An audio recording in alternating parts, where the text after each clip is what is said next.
Age Coalition. Today's solo cast is really going to open up a belief or a thought about money and how it defines your life. So, on February 24th, I am releasing a workbook, for lack of a better word. It's a book, but it's also something that you tangibly work through as I go through the framework for my financial coaching. And there's many reasons I put this into print. And the biggest reason is accessibility. You guys, you know how much I believe in the power of self-growth, of getting in rooms, in putting yourself in spaces that force you or challenge you or really rise you up in a way that creates something inside that you can no longer ignore. I believe in that so desperately. But what I also understand is that for many, many people, the accessibility to those rooms is a hard point of discern. They cannot financially see how can they invest. And I think there's many reasons for that. And one of the reasons I put this in is, like I said, accessibility, but it's also to understand that money is something different than black and white. Our culture, our society believes that if you just do what you follow the budget, create the plan, that your money will change. But I challenge that. When I am financial coaching, I believe that if we do not address first the foundation of why you're doing the things you're doing, why are you spending the way you are? Why are you earning the way you are? Why are you not spending or not earning? What is the roadblock between investing and you? And I really bring a different thought to our money story, because that is exactly what it is. Our story about money, our beliefs about money were instilled in us long before we really even understood what money is. And so emotional money is the framework of walking through the process of understanding the why. Why do I spend the way I do? Why do I save the way I do or not save? Why do I invest or not invest the way I do? Is it from scarcity? Because the likelihood is it's 100% from a scarcity mindset. I won't have enough. I need to be accepted. I don't know how to budget, so I'm just not going to budget. There's so many really, really critical components of this book. And one of the biggest ones that I want to share with you today is that from the moment you're old enough to notice, money becomes tied to safety, right? It becomes tied to your approval, your power, your visibility, love. Let's not underrate that. There are so many stories involved that love was shown with money. And so then we begin to take as our own truth that in order to feel love, we have to earn a certain amount or spend a certain amount or live in the right house, right? Love, visibility, acceptance. But so also is fear. Fear of not being accepted, fear of not having enough, fear of repeating generational cycles. And belonging, a core human need. We need to belong. We need in our souls to belong to a community, to a group of individuals. And in our society, a lot of that belonging is tied to what we have or what we earn or what we get to do. We notice that in that very young age, tension begins to build when we talk about money or when it's time to pay the bills or go grocery shopping. There's tension around, why do you work so many hours? Why are you never home? Because earning money has a cost, and we forget about that. But money isn't talked about in a different way, in a unique way. And what does it mean to you? What are your values and beliefs around money? Because we're afraid of pride, embarrassment, stress, comparison. I mean, I could go on, but it all comes down to one emotion: shame. Shame of not having enough, shame of having too much, shame of having debt, shame of not having debt, shame of investing, right? You see the point. But how do we change something if we don't change anything?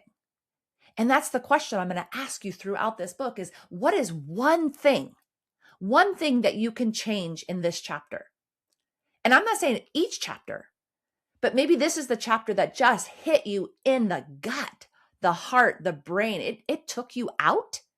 I'm going to ask you, what's one thing? I'm not asking you to change the complete, framework of everything you do in your money, because that is why we fail. We don't take these baby steps. We take these huge steps. And everything I teach in this book is actually something that you can bring into your financial health, obviously, is what we're talking about, but your physical health, your mental health, your relational health, your faith-based health, right? Everything. This is the foundation of why we do everything we do. But we never take time to understand it. We just assume it's our truth. It's the way it's going to be for us. It's just the way it is, right? How many times have you heard that or told yourself that? It's just the way it is. I'm never going to be able to go on vacation. I'm never going to have an emergency fund saved. I'm never going to earn enough. I'm never. Well, guess what, my friends? You're right. If you keep telling yourself that, you're right. You will never do any of those things. In the industry of money, there is definitely an old belief system of what it looks like to be financially successful, financially secure, financially free. And one of the things that I have just been so excited about is that there's actually a new generation of thought around money. And lo and behold, it's pretty much all by women. And I'm not undermining the male gender. I love men. I love all things about men. But there's also a lot of change that we can take into everything when it comes to gender neurality or how one thing is done and we should always stay the same. And I think women are bringing that to the industry. They're bringing joy. They're bringing fun. They're bringing a different thought process. They're bringing freedom that looks different. And that excites me because, again, it goes back to the why. Why are you doing the things you're doing? Is it something that you truly desire? Because remember, desire, the word desire actually means of the father, of the mother, right? It means something very true to you. Where is that desire actually going with you? And so this book just felt like this is a service, Corey. You need to start asking these harder questions. You need to get this in more people's hands because you know what I do believe about money is that when people, and I'm going to say women right now but I think there's men that fall into this, but when women have money, they can do powerful things. There is a source of love in a woman's soul and a woman's heart. And when they have the ability to help others, they do it. And if we can put more money or more beliefs around money, more beliefs that create freedom around money into more women, more young girls, but also just young children, because how do we change the trajectory of our future in finances? We change it early, right? We start teaching something different. We start modeling something different because you can talk all you want, but if you're not showing it, they're not listening. So show something different. Create a different value system around money. Talk about it. Allow our children to be a part of the money story and talk about the reasons why you want to change yours, because that's how we create change. So emotional money is about creating a different thought around money, which creates a different action, a different reality in our culture. And that's exciting. I don't want to hold this thought or this teaching or this perspective so close to me that it's only available, it's only resourced by people who can pay one-on-one coaching. I actually want to put it out there. And the reason is, for many reasons, what I've just said, but one of the other reasons is that One of the things I've learned through investing in myself is that there's a thought about value. There's a thought about, you have to pay to play. And I agree with that. If you don't put money in the plate, then you will probably not show up. But the money doesn't have to be so high that it creates inaccessibility for people that want to create change. I think back to the first time I invested in myself. And I'm sharing this from like a very vulnerable place, but it was about 6 years ago. It might have been closer to 7. And I knew that I had to create some kind of change in my health, and everything that I knew was not working. And I was desperate. And so, a friend of a friend, like I knew the person, but somebody else had used her services for health coaching. And I realized that this is something I need to do. And so I scheduled the call with her. And when she told me that she requires a 3-month commitment and it's $333 a month, and that's $1,000, I almost gagged because I had never spent $1,000 on myself. I didn't believe that's what you did. I believe that it's always about what everybody else needs. It's always about putting yourself last and doing what the family needs. Now, at this point in our lives, we actually had the money, but I didn't see it from that perspective. We had the accessibility to invest in myself in that way. I just saw it from this perspective of how dare you? How dare you spend $1,000 on yourself? But that $1,000 was the actual component, the key to flip everything in my life. And it seems so silly. Like, how can health coaching or how can that investment in yourself be the thing that changes everything?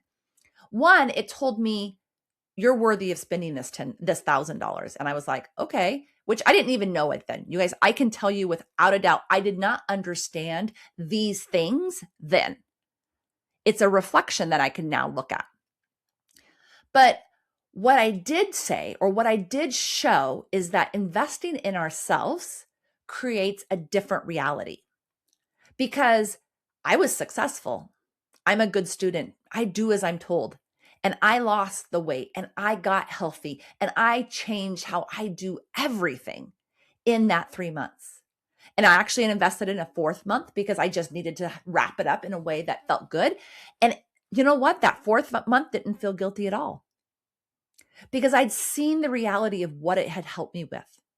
And that reality was a reflection for all those that were watching. And when I say that, you guys, think about what I'm talking about. I'm talking about my children, I'm talking about my husband. I'm talking about my family. To invest in myself meant that I was worthy, which means they are worthy. I am putting my health in the forefront of priorities because I want to be there for them. I want to be something different. I had no idea that one choice was going to completely change everything in my life. About 6 months later, the coach that I was working with was going to do a retreat, and I thought about that, and I feel like it was probably the end of the year, maybe the beginning of the year, and I really was having this conflict with what does that look like for me, and how dare you spend that money on yourself? Because it was even more money. It was the next step. But I knew there was something stirring in me and I didn't know what it was. I had no reality of, honestly, the fact that I was going through perimenopause at that point and that it could last like 10 years. And that stirring was truly a neurological change in my body happening. And I went ahead and invested. But what I want to hear you say is that I had no idea that our life was going to be completely blown up in a couple months and we were going to lose my mother-in-law. But how that investment actually changed everything. Because when that retreat was scheduled, we were actually moving out of our home and changing everything in our lives. And it once again allowed me to say, you know what? I've invested in this. I had no idea that we would be moving. And now I need to leave while we're moving out. What did that teach me? What was the reflection? Is that you're worthy of saying no. You're worthy of asking for help. And you're worthy of this. I could go on and on over the course of the last 6 or 7 years and the investments I've made in myself, the growth that has happened in myself, but also in my family because of it. The responsibilities, or the not the responsibility, the roles, the identities I've been able to release, because I know that every time I invest in myself, I find out something about myself. We don't go and teach our children about intuition and knowing and heart and dreams. We teach them about how they show up. What are their accomplishments? What degrees? Where do they live? And this is where it's circling back to money, right? But what if we taught them to be curious and about learning about themselves? But that costs money. But we're not taught that that's the most powerful investment we can ever do. So that is why Emotional Money, the book, the workbook, was that it came from my heart. It came from my soul, because I know that if we can change how we think about money, how we react around money, how we feel about money, the realities or the knowledge or the identities we put with ourselves regards money, we can change literally everything. Fostering the summit didn't come because I knew that money was going to come, but yes, it did. I knew that money would come and support the foundation without knowing how. But that's because I've been able to retell that money story.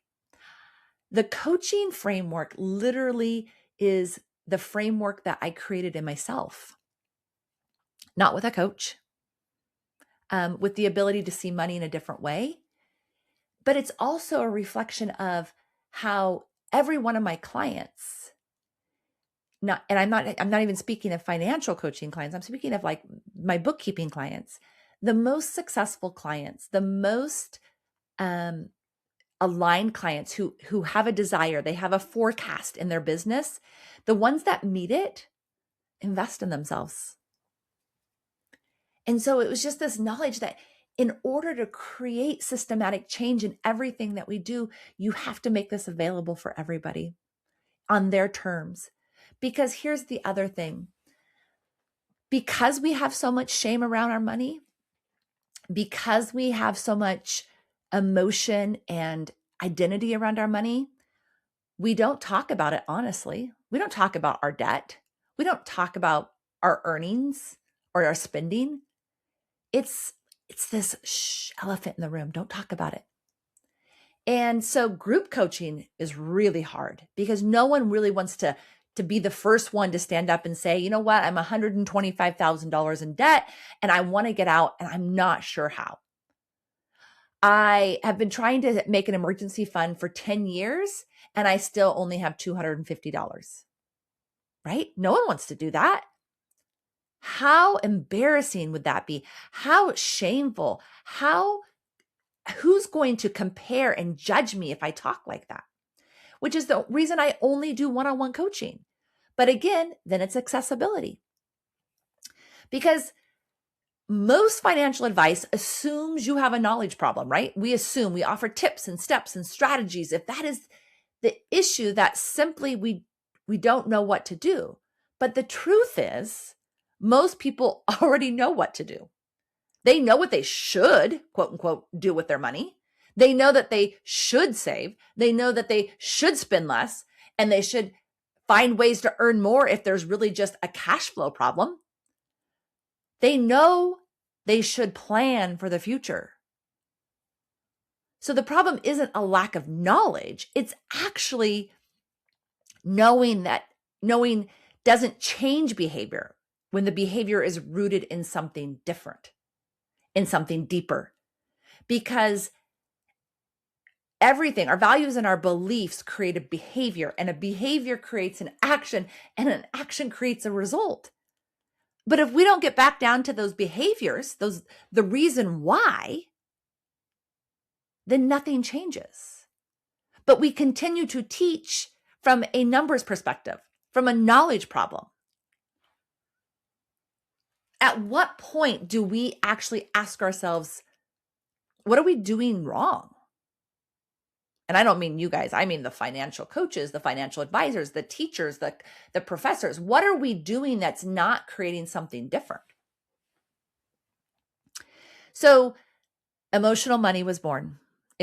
I gave birth to a book, a workbook that felt true and right, because you create frameworks around coaching with what feels true and right to you.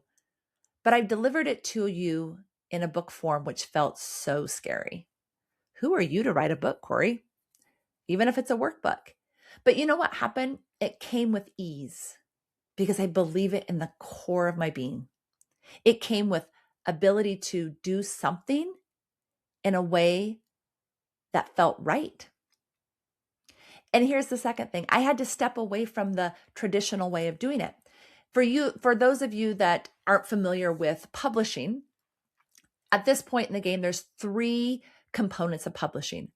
There is the component of self-publishing, which means you're doing everything yourself. You're marketing it, you're writing it, you're editing it, you're doing it all. And Amazon is a great example of self-publishing. They have awesome tools to do this. So if you've ever thought of it, maybe this is your little permission slip to say, I wonder what that looks like.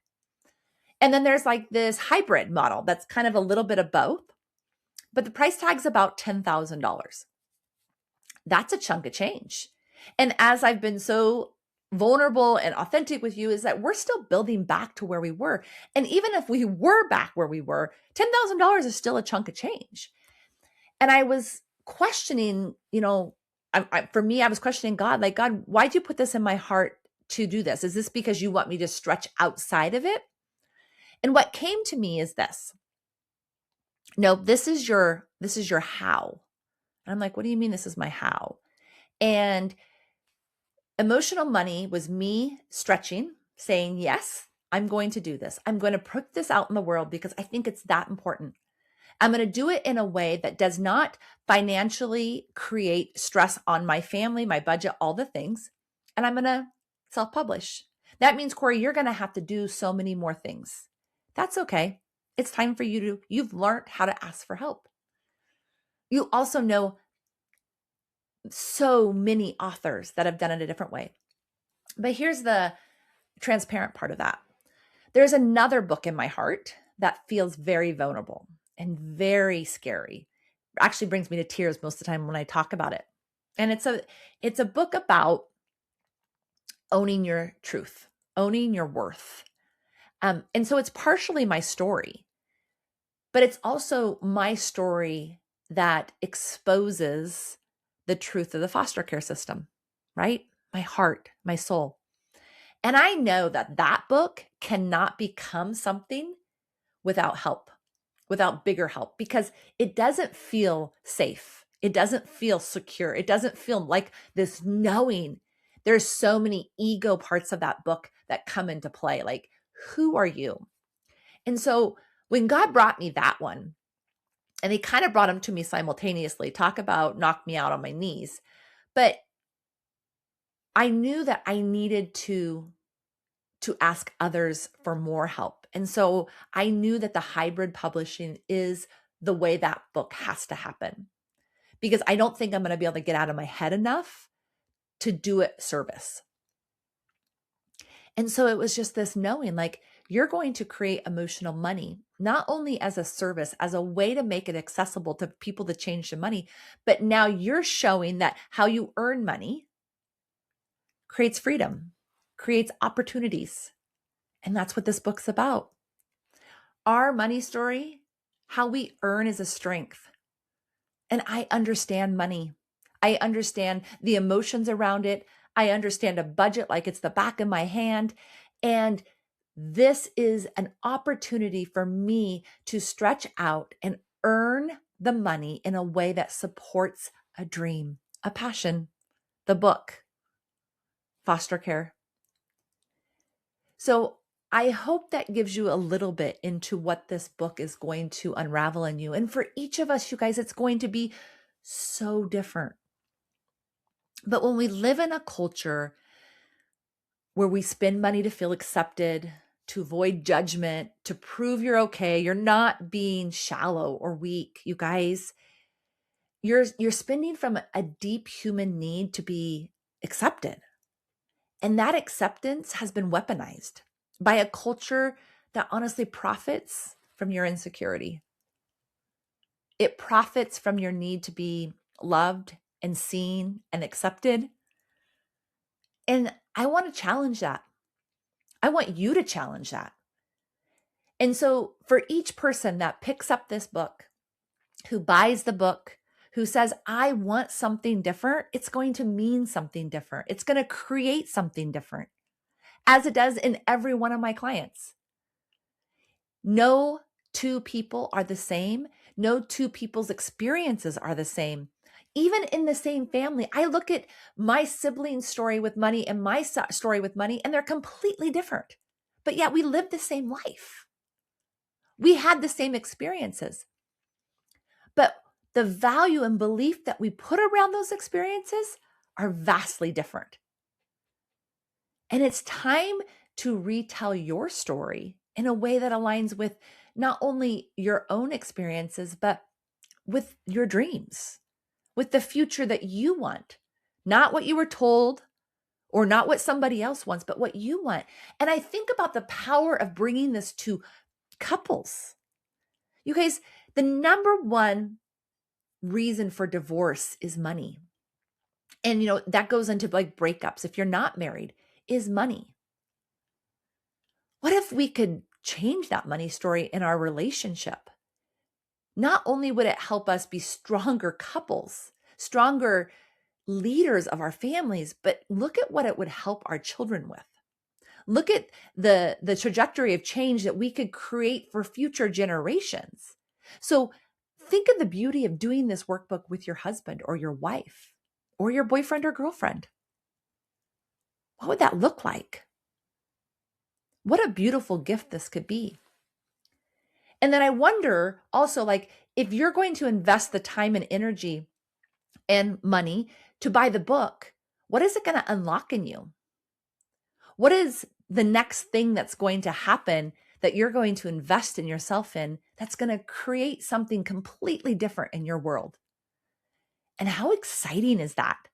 How freaking exciting that you could take one baby step, make one baby change, and everything change. So I'm going to leave you there with that. I hope that you got something that excites you about that, about the book, about the power of growth, about the power of investing in ourselves and mindset shifts, and taking just one baby step. I'm going to drop the link to get on the list to find out more about emotional money. Join the launch party, because yes, I have to do that by myself. And that is a gift. It's not from scarcity, it's from abundance. I get to do something to fuel something else. And I think we get so stuck in what everybody else is doing, what it looks like or what it doesn't look like, or what we can or cannot do. I sent this book out to 5 dear friends and asked for their help. They helped me edit it. They helped me look at it from a different perspective. We can all do something. And if it's in your heart, it's for you for a reason. And if you don't take a step towards it, guess what? You are robbing the world of the opportunity to experience that story. Because your story is important. So how are you going to get there? Click the link, join the mailing list. I will send you details on launch, a link to do a live launch. Because when we share, when we get it in as many people's hands as we can, that's when change happens. That's when systematic change happens. Remember, share the podcast, download, leave a review. And as always, you guys, I love you and I truly do mean it. Have a great day.